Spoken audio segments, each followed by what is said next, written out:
नमस्कार, स्वागत है आपका खबर एचपी में। तो आइए जानते हैं हिमाचल के हर छोटे बड़े शहर से जुड़े 30 फटाफट बड़ी खबरों को। इससे पहले यदि आप वीडियो को लाइक नहीं किए हैं तो लाइक कर दीजिए और चैनल में नए तो चैनल को सब्सक्राइब कर लीजिए। और आप वीडियो को कहां से देख रहे हैं कमेंट बॉक्स में हमें जरूर बताइए। छूट खत्म, हिमाचल में महिला अभ्यर्थियों को भी देना होगा नौकरी के लिए आवेदन शुल्क। हिमाचल प्रदेश राज्य चयन आयोग हमीरपुर ने अपनी पहली भर्ती की अधिसूचना जारी कर दी है। इससे आयोग की वेबसाइट पर अपलोड आवेदन शुल्क को सार्वजनिक किया गया है। वह समान वर्ग में 400 और आरक्षित वर्गों के लिए शुल्क 325 रुपये तय किया गया है, जबकि महिला अभ्यर्थियों के लिए आवेदन शुल्क की छूट खत्म कर दी गई है। वह पूर्व में प्रदेश सरकार की ओर से महिलाओं को आवेदन में छूट दी जा रही थी। महिलाएं निःशुल्क आवेदन कर सकती थी, लेकिन अब महिलाओं को अपने वर्ग के अनुसार आवेदन शुल्क चुकाना पड़ेगा। इस सरकारी खर्चे पर पीजी करने वाले डॉक्टरों को नहीं दी नियुक्ति, अधिकारियों पर कार्रवाई के आदेश। हिमाचल हाईकोर्ट ने सरकारी खर्चे पर पीजी यानी कि एमडी एमएस करने वाले डॉक्टरों को पॉलिसी के तहत नियुक्ति न देने के लिए जिम्मेदार अधिकारियों पर कार्रवाई करने के आदेश दिए। कोर्ट ने कहा कि अधिकारियों के असंवेदनशील रवैये के कारण प्रदेश में 45 विशेषज्ञ डॉक्टरों की सेवाओं से वंचित हो गया। याचिकाकर्ता डॉक्टरों को बॉन्ड की सेवा शर्तों से मुक्त करने का फैसला सुनाते हुए हाईकोर्ट ने राज्य सरकार को उनकी मूल एमबीबीएस डिग्री और बॉन्ड के रूप में लिए बिना तारीख वाले चेक 1 सप्ताह के भीतर वापस करने का आदेश दिए हैं। हाईकोर्ट ने कहा अदालतें उन लोगों की मदद नहीं कर सकती जो अपने अधिकारों पर सोते रहते हैं। हिमाचल प्रदेश उच्च न्यायालय ने कहा कि अदालतें उन लोगों की मदद नहीं कर सकती जो अपने अधिकारों पर सोते रहते हैं। अदालत ने आवेदक की ओर से 145 दिनों के विलंब की माफी के लिए दायर अर्जी को खारिज कर दिया। इस फैसले के परिणाम स्वरूप मुख्य याचिका भी निरस्त कर दी गई है। एचपी में बिना अनुमति के ही नियुक्त कर दिए 5 एचओडी, सूचना आयोग ने उजागर किया मामला। हिमाचल प्रदेश विश्वविद्यालय में कुलपति की अनुमति लिए बिना ही 5 नए विभागाध्यक्षों की नियुक्ति कर दी गई। आरोप है कि विश्वविद्यालय की यूनिवर्सिटी इंस्टीट्यूट ऑफ टेक्नोलॉजी के तहत चल रहे 5 विभागों में प्राध्यापकों को एचओडी पर पदोन्नति दे दी, जबकि नियमों में इसका प्रावधान नहीं था। हालांकि इन्हें अस्थायी विभाग अध्यक्ष नाम दिया गया। अब विश्वविद्यालय ने इसकी जांच शुरू कर दी है। इस बार कॉलेजों में राष्ट्रीय शिक्षा नीति से नहीं होगी पढ़ाई, वार्षिक प्रणाली से ही मिलेगी एडमिशन। हिमाचल प्रदेश के कॉलेजों में नए शुरू हो रहे शैक्षणिक सत्र 2025-26 में भी राष्ट्रीय शिक्षा नीति 2020 लागू नहीं होगी। विश्वविद्यालय और शिक्षा विभाग की इस बार भी तैयारियां ही रह जाएंगी। शिक्षा विभाग और विश्वविद्यालय की ओर से जारी कॉलेजों के एकेडमिक शेड्यूल के अनुसार ही शिमला समेत विश्वविद्यालय से संबंधित अधिकतर कॉलेजों ने अपने वेबसाइट पर शेड्यूल अपलोड कर दिए। कॉलेजों ने अपने अपने पोर्टल पर 1 जून से ऑनलाइन आवेदन की प्रक्रिया शुरू करने की सूचना अपलोड कर दी है। इससे साफ है कि 1 जून से कॉलेजों में पुराने ईयर सिस्टम के तहत ही स्नातक के प्रथम वर्ष में प्रवेश के लिए आवेदन की प्रक्रिया शुरू हो रही है। इस शनिवार को केंद्रीय श्रम मंत्री मंडाविया कला आम में ईएसआई अस्पताल का करेंगे उद्घाटन। केंद्रीय श्रम एवं रोजगार और युवा कार्यक्रम एवं खेल मंत्री डॉक्टर मनसुख मंडाविया 31 मई 2025 को हिमाचल प्रदेश के सिरमौर के कला आम में कर्मचारी राज्य बीमा निगम यानी कि ईएसआईसी नवनिर्मित 30 बिस्तरों वाले अस्पताल का उद्घाटन करेंगे। 100 बिस्तरों तक अपग्रेड किया जा सकने वाला यह आधुनिक अस्पताल क्षेत्र में कर्मचारी राज्य बीमा यानी कि ईएसआई योजना के अंतर्गत स्वास्थ्य सेवाओं को मजबूत करने में एक प्रमुख उपलब्धि है। एक विशेष सम्मान के रूप में डॉक्टर मंडाविया अस्पताल के निर्माण में योगदान देने वाले निर्माण श्रमिकों को भी सम्मानित करेंगे। पंजाब में एचआरटीसी की बस पर हमला, नंगल में बाइक सवार बदमाशों ने किया पथराव, बस के शीशे तोड़े, दहशत में लोग। पंजाब में हिमाचल रोडवेज ट्रांसपोर्ट कॉर्पोरेशन की बस पर एक बार फिर हमला हुआ है। एचआरटीसी की बस पर कुछ अज्ञात हमलावरों ने पथराव किया है। घटना पंजाब के नंगल की है, जहां बुधवार रात नंगल आनंदपुर साहिब हाईवे पर स्थित भानुपल्ली के पास कुछ शरारती तत्वों ने हिमाचल प्रदेश के कांगड़ा के चामुंडा से उत्तर प्रदेश के मथुरा के वृंदावन जा रहे हिमाचल रोडवेज की बस पर पथराव कर दिया। बस में सवार सभी लोग वृंदावन भगवान श्री कृष्ण के दर्शन के लिए जा रहे थे। जब यह घटना हुई तो बस सवारियों से भरी हुई थी। जैसे ही बस पर पथराव हुआ तो बस में सवार लोग सहम गए। घटना के बाद लोगों में भय और दहशत का माहौल था। बस में सवार युवक अविनाश ठाकुर ने बताया कि वह भी बस में सफर कर रहा था। वह बस की फ्रंट सीट पर बैठा था। बुधवार रात करीब 11 बजे एक बाइक पर सवार 3 युवकों में से बीच में बैठे युवक ने बस पर अचानक पथराव कर दिया, जिससे बस का फ्रंट शीशा टूट गया। घटना का वीडियो भी सामने आया है, जिसमें दिख रहा है कि बस के फ्रंट शीशे टूटे हुए हैं और पथराव बस के अंदर है। संजौली मस्जिद को तोड़ने के एमसी आयुक्त कोर्ट के आदेशों पर रोक बरकरार। हिमाचल प्रदेश के विवादित संजौली मस्जिद मामले में गुरुवार को सेशन कोर्ट में सुनवाई हुई। नगर निगम शिमला ने अदालत में अपना जवाब दाखिल किया। इस दौरान कोर्ट ने संजौली मस्जिद मामले को बहस योग्य माना और मस्जिद तोड़ने के नगर निगम आयुक्त कोर्ट के आदेशों पर रोक बरकरार रखी। कंपनियां जितने प्लास्टिक में सामान बेचेंगी उतना ही करना होगा नष्ट, प्रदूषण बोर्ड ने की सख्ती। हिमाचल प्रदेश सरकार ने राज्य को प्लास्टिक मुक्त बनाने की दिशा में एक और सख्त कदम उठाया है। अब राज्य में जितनी मात्रा में कंपनियां प्लास्टिक पैकेजिंग में उत्पाद बेचेंगी उतनी ही मात्रा में उन्हें उस प्लास्टिक को वैज्ञानिक तरीके से नष्ट भी करना होगा। यह नीति एक्सटेंडेड प्रोड्यूसर रिस्पॉन्सिबिलिटी के तहत लागू की गई है, जिसमें उत्पादकों को उनके उत्पादों के कारण उत्पन्न प्लास्टिक कचरे की जिम्मेदारी स्वयं उठानी होगी। हिमाचल प्रदेश प्रदूषण नियंत्रण बोर्ड ने इस नीति को सख्ती से लागू करने के लिए कार्रवाई शुरू कर दी है। बता दें कि अभी तक 800 से अधिक कंपनियों को नोटिस जारी किए गए, जो राज्य में व्यवसाय तो कर रही है लेकिन ईपीआर पोर्टल पर पंजीकृत नहीं है। यदि ये कंपनियां तय समय सीमा में पंजीकरण नहीं कराती है और कचरे के निपटान की जिम्मेदारी नहीं निभाती है तो उनके खिलाफ 1 लाख रुपए तक का जुर्माना लगाया जा सकता है। इस नीति के तहत प्लास्टिक कचरे के निपटान के लिए सरकार ने अंबुजा और अल्ट्राटेक सीमेंट जैसी कंपनियों से करार किया मैं इनके सीमेंट प्लांट में गैर रिसाइक्लेबल प्लास्टिक को प्रोसेसिंग तकनीक के माध्यम से नष्ट किया जाएगा। यह एक पर्यावरण सम्मत प्रक्रिया है जिसमें प्लास्टिक को ईंधन के रूप में इस्तेमाल किया जाता है और इससे लैंडफिल का दबाव भी कम होता है। हाईकोर्ट ने लाइव स्ट्रीमिंग पर स्वतः संज्ञान से किया इनकार, एसपी संजीव गांधी का आवेदन खारिज। हिमाचल प्रदेश हाईकोर्ट ने विधायक सुधीर शर्मा की ओर से सोशल मीडिया पर लाइव स्ट्रीमिंग वीडियो दिखाने के मामले में स्वतः संज्ञान लेने से इनकार कर दिया है। न्यायाधीश अजय मोहन गोयल की अदालत ने एसपी संजीव गांधी की ओर से दायर आवेदन को खारिज करते हुए कहा कि इस मामले से संबंधित मूल याचिका पहले ही निपटा दी गई है। सरकार इसके लिए नियमों और प्रावधानों के तहत अलग से उचित याचिका दायर करें। महाधिवक्ता ने अदालत को बताया कि हाईकोर्ट में जो लाइव स्ट्रीमिंग होती है उसमें एक मामला चीफ इंजीनियर विमल नेगी की मौत का है। भाजपा विधायक सुधीर शर्मा और अनेक व्यक्तियों की ओर से लाइव स्ट्रीमिंग वीडियो का कुछ भाग सोशल मीडिया प्लेटफॉर्म पर दिखाया गया, जो हिमाचल प्रदेश उच्च न्यायालय के लाइव स्ट्रीमिंग और recording of court proceedings rules 2023 का उल्लंघन है। मैं इसके लिए सुधीर शर्मा पर अवमानना कार्रवाई शुरू की जाए। महाधिवक्ता ने शर्मा पर भारतीय कॉपीराइट अधिनियम 1957, सूचना प्रौद्योगिकी अधिनियम 2000, भारतीय न्याय संहिता 2023 और न्यायालय की अवमानना अधिनियम 1971 के संबंधित प्रावधानों के तहत कार्रवाई की मांग की थी। हिमाचल में 6,08,9 टन मक्की, 1,75,000 टन धान उत्पादन का लक्ष्य, विकसित कृषि संकल्प अभियान शुरू। ये कृषि उत्पादन कार्यक्रम के तहत विभाग ने चालू खरीफ मौसम में 8.86 लाख टन खाद्यान्न उत्पादन का लक्ष्य निर्धारित किया है, जिसमें मक्की 6.89 लाख टन और धान 1.75 लाख टन उत्पादन को लक्षित किया गया। इसके अतिरिक्त तिलहन 2.3 हजार टन और आलू 1.42 लाख टन, अदरक 3.4 लाख टन और सब्जी 11.22 लाख टन का उत्पादन लक्ष्य तय किया गया है। निर्धारित लक्ष्य को पूरा करने के लिए कृषि सामग्री के समुचित व व्यापक प्रबंध किए गए। इसके अंतर्गत 17,505 क्विंटल उन्नत बीज, 24,403 टन खाद्य, 100 क्विंटल जीवाणु खाद्य व 37 टन दवाइयां व 65,000 सुधरे औजार किसानों को उपलब्ध करवाए जा रहे हैं। प्रभुता को खतरे में डालने के आरोप में युवक गिरफ्तार, फोन से मिला आपत्तिजनक कंटेंट। हिमाचल प्रदेश के कांगड़ा जिले की देहरा पुलिस ने एक 20 वर्षीय युवक अभिषेक को भारत की संप्रभुता, एकता और अखंडता को खतरे में डालने के आरोप में गिरफ्तार कर लिया।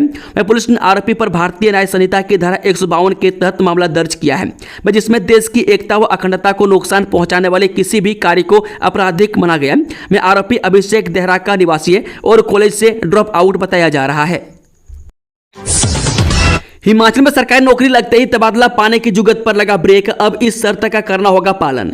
जब बेरोजगार पहले सरकारी नौकरी प्राप्त करने के लिए मंत्रियों के चक्कर काटते हैं, जैसे सरकारी विभागों एवं सार्वजनिक उपक्रमों में किसी व्यक्ति की नौकरी लगती है, वह सबसे पहले सत्तारूढ़ कांग्रेस सरकार के मंत्रियों से तालमेल बिठाकर घर के समीप नौकरी करने का तंत्र बिठाने का प्रयास किया जाता है।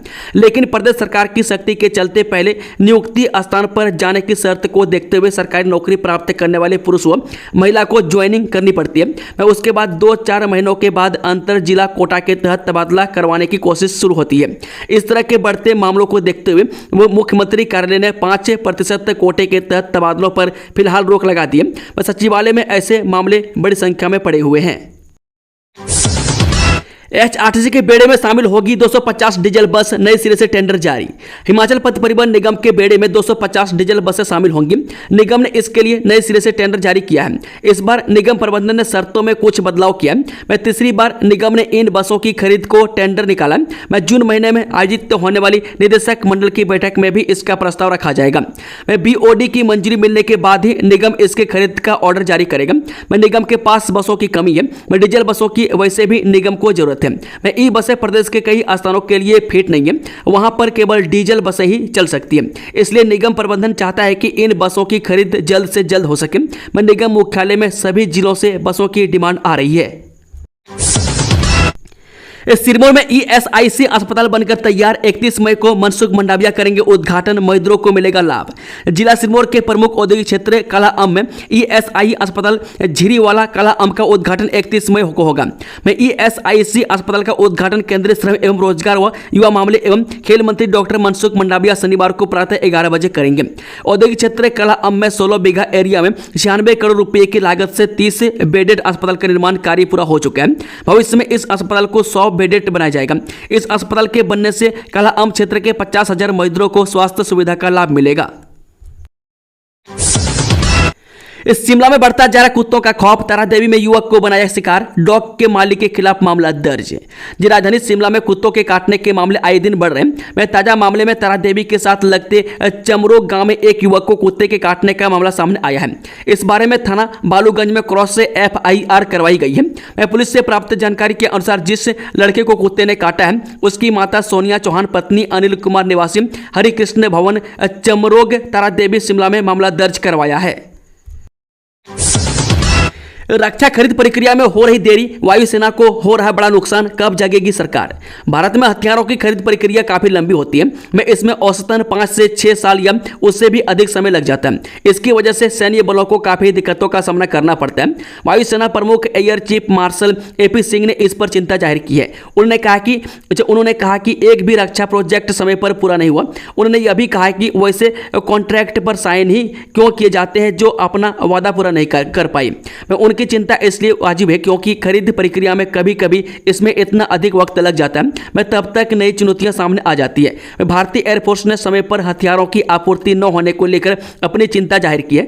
मैं उनकी चिंता ऐसे समय में आई है मैं जबकि भारत ने पाकिस्तान के खिलाफ ऑपरेशन सिंदूर का एक चरण इसी महीने समाप्त किया।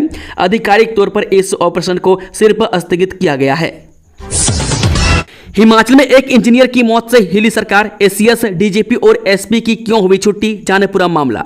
विमल ले की मौत मामला इन दिनों हिमाचल में सुर्खियों में बना हुआ है। इस मामले में पुलिस विभाग के आलाधिकारी ही सामने हैं। वहीं बीजेपी सरकार पर मामले में संलिप्त लोगों को बचाने का आरोप लगा रही है, तो वहीं कांग्रेस और सरकार इस मामले में बीजेपी पर राजनीति करने का आरोप लगा रही है। वहीं विमल लेगी का परिवार भी पुलिस की जांच से संतुष्ट नहीं थी। हिमाचल से पाकिस्तानी जासूस गिरफ्तार, आरोपी के मोबाइल में मिले संदिग्ध कंटेंट, BNS धारा 152 के तहत मामला दर्ज। हिमाचल प्रदेश की देहरा पुलिस ने पाकिस्तान के लिए जासूसी करने के आरोप में एक युवक को गिरफ्तार कर लिया। युवक पर भारत की संप्रभुता, एकता और अखंडता को खतरे में डालने का आरोप है। वह युवक के मोबाइल में आपत्तिजनक और संदिग्ध कंटेंट मिले हैं। मैं पुलिस से मामले में आरोपी से पूछताछ कर रही है। आरोपी के खिलाफ धारा 152 BNS के तहत मामला दर्ज कर लिया गया है। वहीं सेशन कोर्ट ने आरोपी को 5 दिनों की पुलिस रिमांड पर भेज दिया है। मैं देहरा पुलिस से मिली जानकारी के अनुसार गुप्त सूचना के आधार पर यह कार्रवाई अमल में लाई गई है। मैं जिसके तहत उपमंडल पुलिस से डाटा शिवा के नेतृत्व में एक टीम का गठन किया गया। यह टीम द्वारा संदिग्ध युवक पर पिछले कुछ दिनों से निगरानी कर रही थी और तथ्यों की पुष्टि की जा रही थी। 30 मई को शिमला में कांग्रेस करेगी जय हिंद सभा, भाजपा पर ऑपरेशन सिंदूर के नाम पर राजनीति करने का लगाया आरोप। देश भर में ऑपरेशन सिंदूर की सफलता को लेकर बीजेपी तिरंगा यात्रा निकाल रही है। मैं ऐसे में अब कांग्रेस भी ऑपरेशन सिंदूर को लेकर कांग्रेस से जय हिंद सभा का आयोजन कर रही है। हिमाचल प्रदेश कांग्रेस कमेटी 30 मई को ऑपरेशन सिंदूर के अंतर्गत वीर सैनिकों के सम्मान में एक विशेष कार्यक्रम जय हिंद सभा का आयोजन करेगी। यह कार्यक्रम पीटर हॉब होटल में सुबह 10 बजे आयोजित किया जाएगा। इसको लेकर अखिल भारतीय कांग्रेस कमेटी के सचिव व प्रदेश मामलों के सह प्रभारी चेतन चौहान ने मीडिया से बातचीत की। मैं चेतन चौहान ने कहा कि 30 मई को शिमला के पीटर हॉप में जय हिंद सभा का आयोजन किया जा रहा है। इस सभा का आयोजन ऑपरेशन सिंदूर में भारतीय सेना के सैनिकों के सम्मान में होगा। इस दौरान उन्होंने भाजपा पर ऑपरेशन सिंदूर को राजनीति के रंग देने और इसके जरिए वोट बटोरने का आरोप लगाया। हिमाचल में जल्द शुरू होगी प्री प्राइमरी टीचर की भर्ती, भरे जाएंगे इतने पद, ये है योग्यता। हिमाचल में नर्सरी टीचर की ट्रेनिंग करने वालों की नौकरी की उम्मीद अब जल्द पूरी होने वाली है। वह प्रदेश सरकार 6297 प्री प्राइमरी शिक्षकों की भर्ती करने जा रही है, जिसके लिए राज्य इलेक्ट्रॉनिक्स कॉर्पोरेशन ने शिक्षा खंड आधार पर भर्तियां करने के लिए 14 कंपनियों का चयन कर लिया। इसके बाद अब इन कंपनियों की तरफ सिक्षा विभाग के खंड स्तर पर जून महीने से प्री प्राइमरी शिक्षकों की भर्ती करने के लिए विज्ञापन जारी किए जा सकते हैं। इस तरह से पिछले कई सालों से फाइलों में उलझी प्री प्राइमरी शिक्षकों की भर्ती प्रक्रिया धरातल पर उतर सकती है, जिससे नर्सरी टीचर की ट्रेनिंग करने वालों को अब नौकरी प्राप्त करने का अवसर मिलेगा। मुख्यमंत्री ने इस उपमंडल की महिलाओं के लिए जारी की 1500 की किस्त, बीजेपी पर साधा निशाना। मुख्यमंत्री ठाकुर सुखविंदर सुक्खू ने कुल्लू जिले के देवहुरी में बंजार विकास खंड की 18 वर्ष से 59 वर्ष आयु वर्ग की 2238 पात्र महिलाओं को इंदिरा गांधी प्यारी बहना सुख सम्मान निधि जारी कर दी है। सीएम ने अप्रैल 2025 से जून 2025 तक यानी कि 3 महीने का 4500 रुपये प्रति लाभार्थी की दर से महिलाओं के लिए 1,71,000 की राशि जारी कर इस योजना का शुभारंभ किया। सीएम सुखविंदर सुक्खू ने कहा कि वर्तमान प्रदेश सरकार पात्र महिलाओं को चरणबद्ध ढंग से 1500 रुपये प्रतिमाह प्रदान कर रही है। हमारी सरकार राज्य की संपदा के लाभों से वंचित सभी वर्गों को लाभ पहुंचाने के लिए कृत संकल्प है। मैं राज्य सरकार ने घरेलू कामकाजी महिलाओं को भी इंदिरा गांधी प्यारी बहना सुख सम्मान निधि योजना के अंतर्गत लाने का निर्णय लिया है, ताकि उन्हें भी 1500 रुपये प्रतिमाह प्रदान किया जा सके। उन्होंने कहा कि विधवा महिलाओं की बेटियां भी इस योजना के अंतर्गत लाभ पाने की पात्र होंगी। हिमाचल हाईकोर्ट से अमेरिकी कंपनी को झटका, अदालत ने याचिका को किया खारिज। हिमाचल प्रदेश हाईकोर्ट ने अमेरिकी company proctor and Gamble hygiene and health को हिमाचल हाईकोर्ट से झटका लगा। वह कंपनी ने अपने खिलाफ धोखाधड़ी के आरोप पर दायर की गई FIR को रद्द करने के लिए याचिका लगाई थी। इसे कोर्ट ने खारिज कर दिया। वह कोर्ट ने कहा कि यदि FIR में लगाए गए आरोप सही माने जाते हैं तो प्रथम दृष्टया धोखाधड़ी का अपराध दिखता है और इसे रद्द करना अनुचित है। पीएम मोदी की जनसभा में जा रहे बीजेपी कार्यकर्ताओं पर हमला, कई वाहनों में तोड़फोड़, 1 दर्जन लोग हुए घायल। जब प्रधानमंत्री मोदी की अलीपुरद्वार में आयोजित जनसभा में शामिल होने जा रहे भाजपा कार्यकर्ताओं और समर्थकों पर गुरुवार को कई जगहों पर हमला किया गया। दिन हाटा के विभिन्न इलाकों से रवाना हो रहे भाजपा कार्यकर्ताओं के वाहनों को कई जगहों पर रोका गया। वाहनों में तोड़फोड़ की गई और कार्यकर्ताओं को पीटा गया। इसमें दर्जन भर से अधिक भाजपा समर्थक घायल हो गए। उनको विभिन्न अस्पतालों में भर्ती कराया गया। यह घटना बंगाल में कुछ बिहार जिले के दिन हट्टा में हुई है। अर्धसैनिक बलों को रिटायरमेंट के आखिरी दिन मिलेगी ऑनरेरी रैंक, पेंशन पर नहीं पड़ेगा असर। जी हां, CRPF, SSB, ITBP, CISF, BSF जैसे केंद्रीय अर्धसैनिक बलों और असम राइफल्स के जवानों को सेवानिवृत्ति के दिन पदोन्नति दिया जाएगा। मैं इसके तहत जिस पद जवान सेवानिवृत्त हो रहा है वो उससे 1 पद ऊपर होकर सेवानिवृत्ति होगा। मैं केंद्रीय गृह व सहकारिता मंत्री अमित शाह के मार्गदर्शन के बाद गृह मंत्रालय इसे लागू कर दिया है। बता दें, गृह मंत्रालय के आधिकारिक सूत्रों के अनुसार सेवानिवृत्ति के दिन दिया गया ये एक स्तर ऊपर का पद मानद होगा और इसका जवान को सेवानिवृत्ति के बाद मिलने वाले पेंशन और अन्य वित्तीय लाभों पर कोई असर नहीं पड़ेगा। यह सिपाही से लेकर उप निरीक्षक तक के जवानों पर लागू होगा। मैं एक वरिष्ठ अधिकारी ने कहा कि सेवानिवृत्ति के दिन पदोन्नति देने का उद्देश्य कर्मियों में आत्मसम्मान व गर्व की भावना लाने के साथ ही उसका मनोबल बढ़ाना है। दोस्तों, खबरों का सिलसिला समाप्त होता है। जानकारी पसंद आई तो वीडियो को लाइक शेयर, चैनल को सब्सक्राइब जरूर कर लें और कमेंट बॉक्स में कमेंट करके बताएं कि आप न्यूज़ को किस जिला पंचायत से देख रहे हैं। Thank you, all the best. जय हिंद, जय हिमाचल।